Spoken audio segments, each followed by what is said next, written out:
ఎన్నికల్లో తెలుగుదేశం పార్టీ అమలు కాని హామీలన్నీ సూపర్ సిక్స్ పథకాలతో వాగ్దానాలు చేసి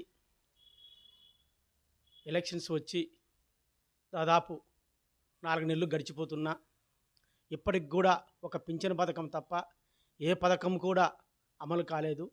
దీంతో ప్రజలందరూ కూడా అక్కడక్కడ టీ షాపుల దగ్గర బజార్లలో గుమికూడినప్పుడు ప్రతి ఒక్కరు కూడా చర్చించుకుంటున్నారు. ఒక పథకం కూడా అమలు చేయలేదు. ఆ పింఛన్ ఒకటి ఇస్తున్నారు. అటువంటప్పుడు ఎందుకు ఈ వాగ్దానాలు హామీలు ఇవ్వాలి, నెరవేర్చలేనప్పుడు ఎందుకు చెప్పాలి అని ప్రజలందరూ కూడా ముక్త కంఠంతో మాట్లాడుకుంటున్నారు. దయచేసి ఇప్పటికైనా టీడీపీ గవర్నమెంట్ ఈ ఇచ్చిన హామీలన్నీ ప్రజలకు నెరవేర్చాలని కోరుకుంటున్నారు. కాబట్టి అమలు కాని హామీలతో మీరు ప్రభుత్వం ఏర్పాటు చేసి ఈ 4 నెలల్లోనే ప్రభుత్వంపై వ్యతిరేకత ఎక్కువ అయింది.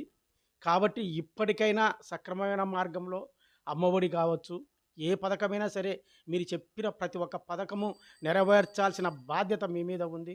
లేకపోతే తొందరలోనే ప్రజలు ఈ పథకాలన్నిటిపై కూడా మీరు నెరవేర్చినందుకు మీపై తిరుగుబాటు చేసి ప్రజల్లో ప్రజా విప్లవం మొదలవుతుందని తెలియజేస్తున్నాను.